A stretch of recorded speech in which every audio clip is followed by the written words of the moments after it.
Hello guys, कैसे हैं आप लोग। तो वेलकम अगेन टू प्रथम बायोलॉजी क्लासेस। तो आज हम एक नया टॉपिक फिर से स्टार्ट करने जा रहे हैं। तो आइए स्टार्ट करते हैं माइक्रोस्पोरोजेनेसिस। ठीक है, तो ये टॉपिक स्टार्ट करने से पहले थोड़ा सा रिवीजन इसके पिछले लेक्चर में हमने क्या पढ़ा था उसके बारे में कर लेते हैं। तो अगर हम देखें पिछले लेक्चर में हमने क्या देखा था, तो ये देखिए पिछले लेक्चर में हमने एंथर का ट्रांसवर्स सेक्शन को पढ़ा था कि एंथर के ट्रांसवर्स सेक्शन में क्या पाया जाता है। तो देखिए इसके बारे में हमने पढ़ा था। और आज इसमें इस एंथर के अंदर एक प्रोसेस होता है जिसे कहते हैं माइक्रोस्पोरोजेनेसिस। ठीक है, देखो माइक्रो मतलब मेल, ठीक है, और मेगा मतलब होता है फीमेल। तो ये आगे आएगा। अभी हम लोग माइक्रोस्पोरोजेनेसिस के बारे में पढ़ेंगे, जो कि ये जो चैम्बर्स आप देख रहे हैं, माइक्रोस्पोरेंजियम देख रहे हैं, उसके अंदर होता है। और इस प्रोसेस में होता क्या है, तो इस प्रोसेस से मेल गैमेट का फॉर्मेशन होता है। ठीक, चलिए तो हम आगे बढ़ते हैं और देखते हैं कि क्या है। देखो माइक्रोस्पोरोजेनेसिस क्या कह रहा है कि the process of formation of microspores यानी कि male gamete in microsporangium is called microsporogenesis. ठीक है, as the anther is young all these four microsporangia are filled with sporogenous cells called archesporial cells. ठीक है, तो अगर जो आपने ट्रांसवर्स सेक्शन ऑफ एंथर देखा था, देखो जो आपने ट्रांसवर्स सेक्शन ऑफ एंथर देखा था उसमें क्या था, इस तरीके का सेक्शन है कुछ, ठीक, और इसके अंदर 4 माइक्रोस्पोरेंजियम पाए जा रहे हैं। ठीक, इस माइक्रोस्पोरेंजियम के अंदर क्या है, तो जब ये एंथर यंग स्टेज में होगा तो इस माइक्रोस्पोरेंजियम के अंदर छोटे छोटे क्या पाए जाएंगे, स्पोरोजिनस सेल्स। देखो छोटे छोटे क्या पाए जाएंगे, स्पोरोजिनस सेल्स, जिन्हें हम क्या कहते हैं, आर्कीस्पोरियल सेल्स कहते हैं। ये बात याद रखना, जब एंथर यंग स्टेज में होता है तो माइक्रोस्पोरेंजियम के अंदर छोटे छोटे जो सेल्स पाए जाते हैं उन्हें क्या कहते हैं, हम स्पोरोजिनस सेल्स भी कहते हैं या आर्कीस्पोरियल सेल्स भी कहते हैं, जब एंथर यंग स्टेज में है। But as anther grows, but जैसे जैसे एंथर ग्रो करेगा तो क्या होगा, तो इट्स साइज ऑल्सो इंक्रीजेज। तो ये जो मेगास्पोरेंजियम का साइज है ये धीरे धीरे बढ़ेगा। जाहिर सी बात है, जब ग्रोथ होगा तो उसके साइज में इंक्रीज होगा। The size of microsporangium increases, microsporangium का भी साइज बढ़ेगा, है ना। And the space between the cells increases and microsporangium now called pollen sac. ठीक है, तो देखो डिफरेंस क्या है कि अब इसके अंदर जो स्पोरोजिनस सेल्स पाए जा रहे थे या जो आर्कीस्पोरियल सेल्स पाए जा रहे थे वो धीरे धीरे क्या होंगे, ग्रो करेंगे। ठीक है, उनका साइज बढ़ेगा। जब उनका साइज बढ़ेगा तो माइक्रोस्पोरेंजियम का भी साइज बढ़ेगा, और माइक्रोस्पोरेंजियम का जब साइज बढ़ेगा तो जो इसके अंदर जो आर्कीस्पोरियल सेल्स पाए जा रहे थे उनके बीच का जो स्पेस है, जो डिस्टेंस है, वो धीरे धीरे इंक्रीज होगा।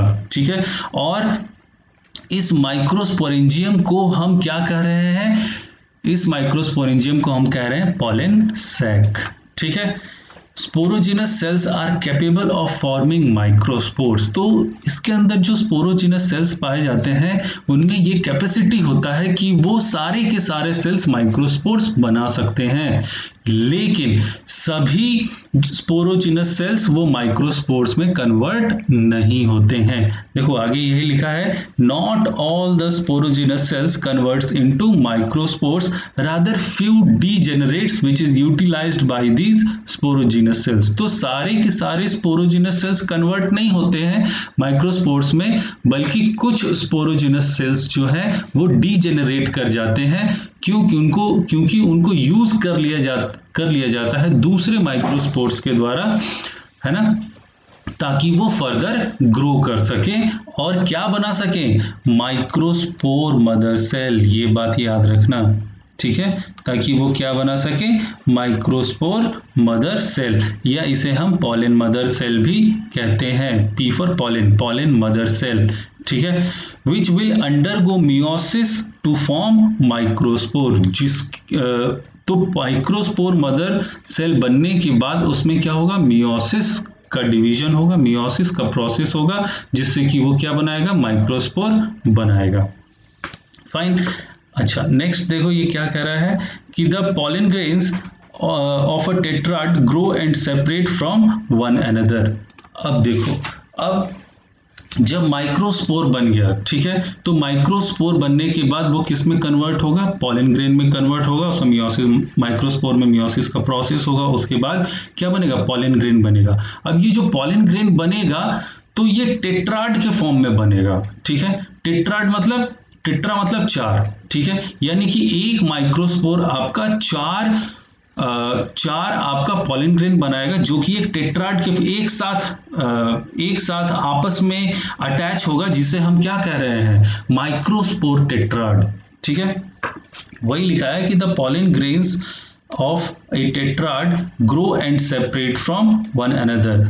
Usually the arrangement of microspore in a tetrad is tetrahedral or isobilateral. However, decussate, linear and T-shaped are also found. ठीक है, अब ये जो माइक्रोस्पोर से जो ये टेट्राड बन रहा है, ठीक है, अब ये जो टेट्राड बन रहा है तो इनका अरेंजमेंट अलग अलग हो सकता है, ठीक है। तो क्या क्या अरेंजमेंट हो सकता है, तो एक है टेट्राहेड्रल, एक है आइसोबाइलेट्रल, इसके अलावा डेक्यूसेट, लीनियर और टी शेपेड भी होते हैं। तो आइए देखते हैं अगला, इसका क्या क्या शेप है।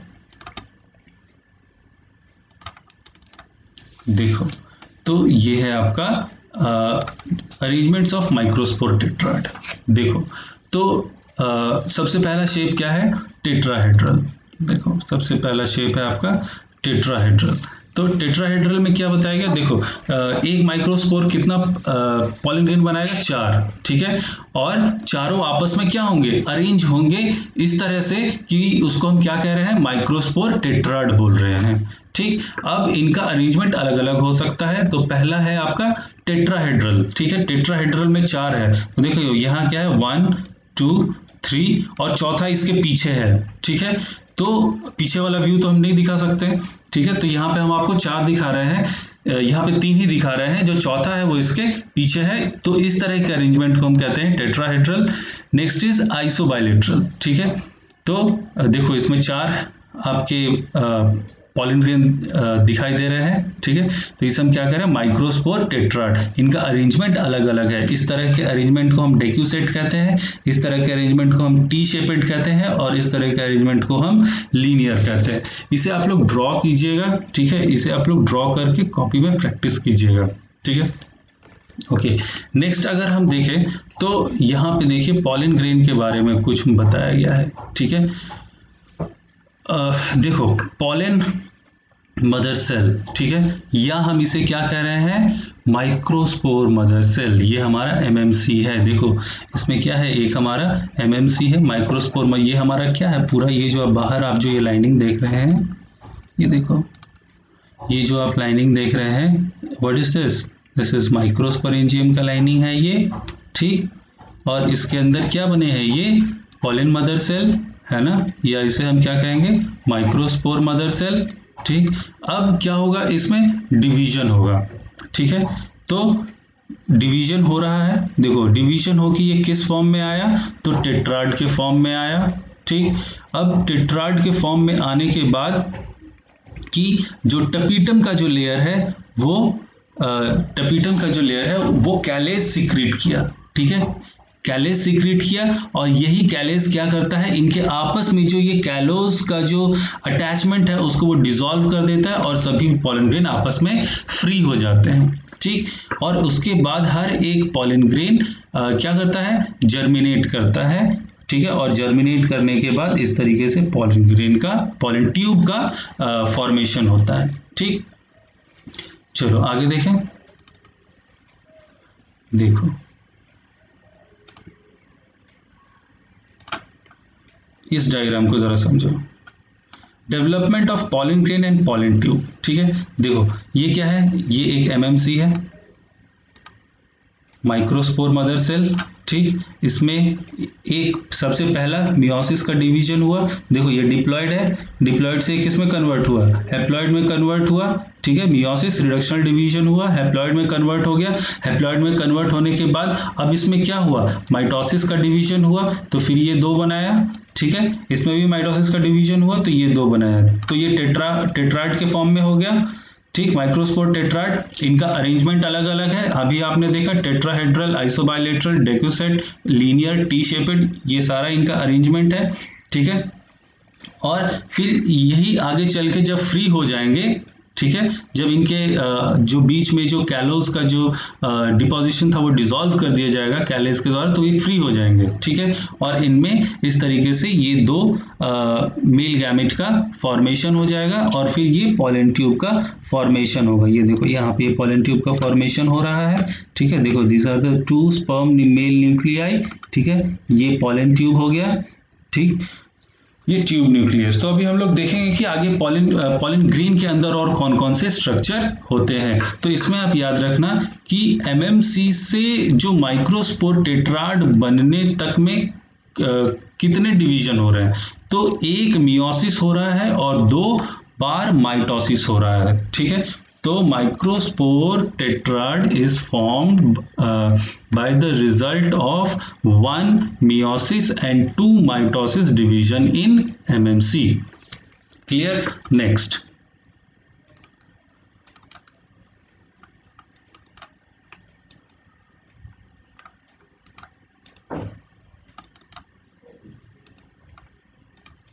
देखो अब हम लोग पॉलन ग्रेन के बारे में पढ़ते हैं। Pollen grains represents the male gametophyte. ठीक है, तो पॉलन ग्रेन्स किसको रिप्रेजेंट करता है, मेल को रिप्रेजेंट करता है। Now this pollen grain undergoes 1 mitotic division in which karyokinesis takes place first, which is followed by cytokinesis। अब पॉलन ग्रेन बनने के बाद की बात कही जा रही है। ठीक, तो पॉलन ग्रेन बनने के बाद क्या हो रहा है कि पॉलन ग्रेन बनने के बाद उस पॉलन ग्रेन में एक माइटोटिक डिवीजन होगा। ठीक है, यानी एक माइटोसिस होगा in which karyokinesis takes place first, which is followed by cytokinesis, जिसमें कि सबसे पहले आपका न्यूक्लियस डिवाइड करेगा, देन आपका साइटोप्लाज्म डिवाइड करेगा। ठीक है, कहने का मतलब कि ये पॉलन ग्रेन है, इसके अंदर एक न्यूक्लियस है, ये मान लो। ठीक है, अब क्या होगा कि ये न्यूक्लियस अब डिवाइड करेगा by the process of mitosis. तो माइटोसिस से डिवाइड करेगा, सबसे पहले इसका न्यूक्लियस डिवाइड करेगा, देन इसका आपका साइटोप्लाज्म डिवाइड करेगा। So now nucleus will divide first and two nuclei would form. तो जब न्यूक्लियस डिवाइड करेगा तो इसके रिजल्ट में आपका क्या बनेगा, तो 2 न्यूक्लियाई बनेगा। राइट, जब न्यूक्लियस डिवाइड किया तो इसके रिजल्ट में क्या हुआ, आपका 2 न्यूक्लियाई बना। ठीक, चलो ये यहां तक समझ में आ गया। And this is followed by cytokinesis which is not equal to both the nuclei. अब न्यूक्लियस डिवाइड होने के बाद साइटोप्लाज्म डिवाइड होगा। ठीक है, न्यूक्लियस डिवाइड होने के बाद साइटोप्लाज्म डिवाइड होगा, लेकिन जो साइटोप्लाज्म का जो डिवीजन होगा वो इक्वल नहीं होगा। ये बात याद रखना, जो साइटोप्लाज्म का डिवीजन होगा वो इक्वल नहीं होगा, वो दोनों में इक्वली नहीं जाएगा। तो क्या होगा, द सेपरेशन ऑफ साइटोप्लाज्म और cytokinesis is not equal. One part of cell would get more cytoplasm while other will get less cytoplasm. ठीक है, तो इन दोनों में से किसी एक के पास ज्यादा साइटोप्लाज्म आएगा और किसी एक के पास कम साइटोप्लाज्म आएगा। The larger part will be called as vegetative cell और ट्यूब सेल। ठीक है, इसको ऐसे अगर बनाए, देखो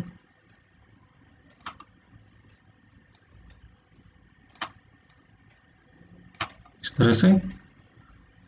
ठीक है, तो जो हमारा साइटोप्लाज्म है वो दोनों में इक्वली डिवाइड नहीं हुआ है। तो हमारा जो लार्ज पार्ट है, यानी ये हमारा लार्ज पार्ट है, the large part will be called as vegetative cell और ट्यूब सेल। इसे हम क्या कहेंगे, वेजिटेटिव सेल और tube cell. while the smaller cell is called generative cell, जबकि जो छोटा वाला सेल है उसे हम कहते हैं जेनरेटिव सेल। इसे कहेंगे वेजिटेटिव सेल, इसे कहेंगे जेनरेटिव सेल। ठीक। In most of the angiosperm the pollen grain released at two celled stage, ठीक है।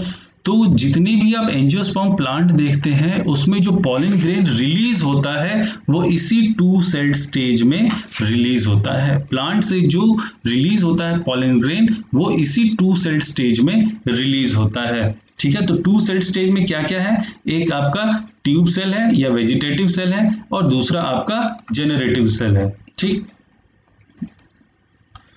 Anther wall get fibrous and from point of dehiscence the anther get rupture and pollen grains are released, ठीक है। तो ये बात तो आपको समझ में आ रही होगी कि क्या हो रहा है कि एंथर वॉल जो है वो फाइब्रस हो जाता है और जहां पॉइंट ऑफ डेहिसेंस है वहां से एंथर रप्चर करेगा और पॉलन ग्रेन्स रिलीज होंगे, ठीक। Allergy to pollen grains is called hay fever, allergy to pollen grains is called hay fever. ये टर्म याद रखना कि एलर्जी टू पॉलन ग्रेन्स क्या कहलाता है, हे फीवर कहलाता है। फाइन, चलो आगे देखें जरा।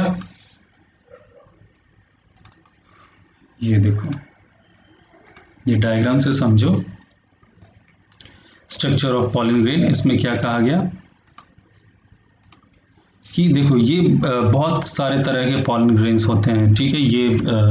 ये फोटो आपको एनसीईआरटी में भी मिलेगा, है ना। तो देखो इसमें क्या बता रहा है कि ये पॉलन ग्रेन का स्ट्रक्चर है, ठीक है। अगर आप इसको समझोगे तो देखो ये दो न्यूक्लियस हो गया, ठीक। इसे हम क्या कह रहे हैं, वेजिटेटिव न्यूक्लियस, ठीक है। अभी साइटोप्लाज्म का डिवीजन नहीं हुआ है इसलिए ये इस तरह का स्ट्रक्चर है, ठीक।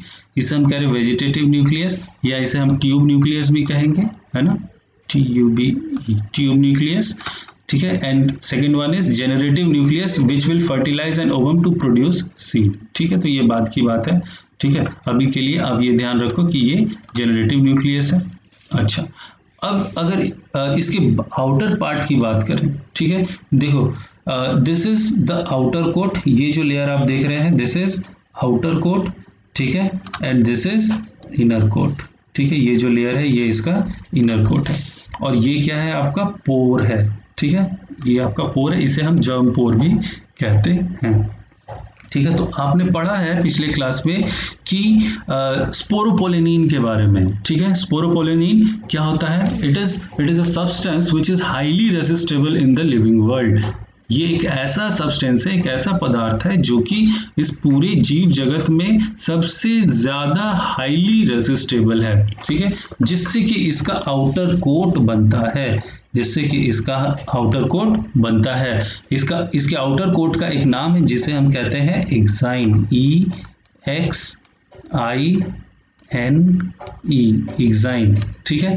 तो पॉलन ग्रेन का जो आउटर कोट होता है उसे हम क्या कहते हैं, एक्साइन, जबकि जो इनर कोट होता है उसे हम कहते हैं इंटाइन,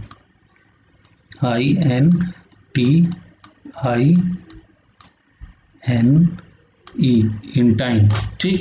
तो जो आउटर कोट होता है वो किस चीज का बना हुआ होता है, स्पोरोपोलेनिन का बना हुआ होता है और विच इज हाईली रेसिस्टेबल, वो बहुत ज्यादा रेसिस्ट करने की कैपेसिटी होती है उसमें, ठीक।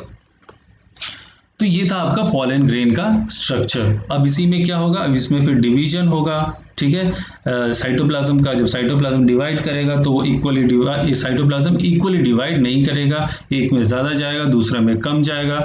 जिसमें ज्यादा जाएगा उसे हम कहेंगे वेजिटेटिव सेल और जिसमें कम जाएगा उसको हम कहेंगे जेनरेटिव सेल, ठीक है। तो ये आप पॉलन ग्रेन का स्ट्रक्चर ड्रॉ करना, ठीक है। इसमें आपको पता होना चाहिए। ये देखो जगह जगह पे जर्म पोर पाए जाते हैं, इसे जर्म पोर भी कहते हैं, है ना। चलो आगे बढ़े। ओके, देखो the hard outer layer is called exine, अभी आपने देखा, which is made up of sporopollenin. It can withstand high temperature, strong acids and alkali, ठीक है। तो ये इतना ज्यादा रेसिस्टेबल होता है कि ये बहुत हाई टेम्परेचर भी बर्दाश्त कर सकता है, स्ट्रॉन्ग एसिड्स को भी बर्दाश्त कर सकता है और एल्कली को भी बर्दाश्त कर सकता है।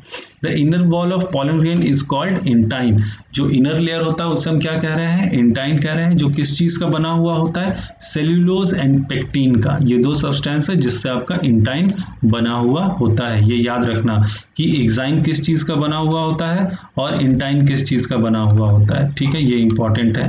पूछता है एग्जाम में कि एग्जाइन किस चीज का बना होता है, तो स्पोरोपोलिनिन का। इंटाइन किस चीज का बना हुआ होता है, तो सेल्यूलोज और पेक्टिन का। When pollen grain matures, it contains two cells, vegetative cell and generative cell. तो आप जानते हैं कि pollen grain जब मैच्योर होता है या जब वो नॉर्मली जब वो प्लांट से रिलीज होता है तो 2 सेल स्टेज में रिलीज होता है। One is vegetative cell or tube cell and second one is generative cell. The vegetative cell is bigger, has abundant food reserve and large irregular shaped nucleus. The generative cell is small and floats in the cytoplasm. Pollen grains are normally shed at 2-cell stage, but in some species they may shed at 3-celled stage. ये point याद रखना, ये कुछ exceptions भी हैं जहां पे कि 3-celled स्टेज में भी pollen grain रिलीज होते हैं। Generative cell divides mitotically to give rise to the 2 male gametes. ठीक है, जो जेनरेटिव सेल होता है वो माइटोटिकली डिवाइड करके 2 मेल गैमेट बनाता है। Pollen grains are rich in nutrients. Pollen grains rich in nutrients होते हैं, जानते हैं। pollen grains have to land on the stigma before they lose viability if they have to bring about fertilization. तो pollen grains को stigma पे land करना होता है अपनी वायबिलिटी को लूज करने से पहले। वायबिलिटी मतलब कैपेसिटी टू जर्मिनेट, ठीक है। वायबिलिटी मतलब कैपेसिटी टू जर्मिनेट। तो अपनी जर्मिनेशन की कैपेसिटी को लूज करने से पहले उसे स्टिग्मा पे लैंड करना होता है अगर फर्टिलाइजेशन होना होता है तो। Pollen grains are stored at liquid nitrogen. Pollen grains को हम स्टोर करके भी रख सकते हैं। आजकल बहुत नई नई टेक्नोलॉजीज आ गई हैं, ठीक है, जिससे कि हम पॉलन ग्रेन को स्टोर करके भी रख सकते हैं। तो ये टेम्परेचर याद रखना -196 degree Celsius which can be used as pollen banks. तो अलग अलग स्पीशीज के अलग अलग कुछ ऐसे स्पीशीज भी हैं, ठीक है, जो कि आज इस धरती पे नहीं है, या हमें कुछ फॉसिल्स के रूप में भी अगर कुछ पॉलन ग्रेन्स मिलते हैं तो उनको भी हम स्टोर करके रख सकते हैं, ठीक है। तो ये सब इसका यूजफुल है। ओके, नेक्स्ट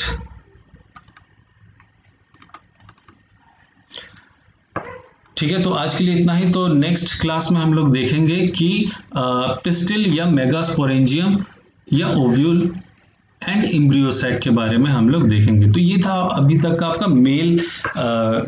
मेल पार्ट, ठीक है, फ्लावर का मेल पार्ट। तो इसमें हमने क्या क्या देखा, एक बार जरा इसको रिकॉल कर लें, एक बार जरा इसको कंक्लूड कर लें। तो हमने देखा कि माइक्रोस्पोरोजेनेसिस में क्या हो रहा है ना। माइक्रोस्पोरोजेनेसिस में क्या हो रहा है, माइक्रोस्पोरोजेनेसिस में मेल गैमेट का फॉर्मेशन हो रहा है। कहाँ हो रहा है, माइक्रोस्पोरेंजियम के अंदर हो रहा है ना। माइक्रोस्पोर मदर सेल्स बन रहे हैं, है ना, या पॉलन मदर सेल्स बन रहे हैं। फिर उनमें मियोसिस का प्रोसेस हो रहा है, फिर माइटोसिस का प्रोसेस हो रहा है, जिसके रिजल्ट में वो क्या बना रहे हैं, जिसके रिजल्ट में वो माइक्रोस्पोर टेट्राड बना रहे हैं, ठीक है। माइक्रोस्पोर टेट्राड के अलग अलग अरेंजमेंट हो सकते हैं, ठीक है, माइक्रोस्पोर टेट्राड के अलग अलग अरेंजमेंट हो सकते हैं। और आगे चल के इन्हीं माइक्रोस्पोर टेट्राड में से आपका पॉलन ग्रेन निकलता है, ठीक। फिर पॉलन ग्रेन के बारे में हमने पढ़ा कि पॉलन ग्रेन क्या होता है ना, इसमें डिवीजन कैसे होता है, ठीक है। एक वेजिटेटिव सेल होता है, दूसरा जनरेटिव सेल होता है, ठीक है। मोस्ट ऑफ द एंजियोस्पर्म में जो है वो पॉलन ग्रेन 2 सेल स्टेज में रिलीज होते हैं, बट कोई स्पीशीज ऐसे हैं जिसमें 3 सेल स्टेज में भी रिलीज होते हैं। और उसमें क्या होता है कि जो जनरेटिव सेल होता है वो माइटोटिकली डिवाइड करके 2 मेल गैमेट्स बनाता है, दैट इज 3 सेल स्टेज, और उस स्टेज में भी रिलीज होते हैं, ठीक है।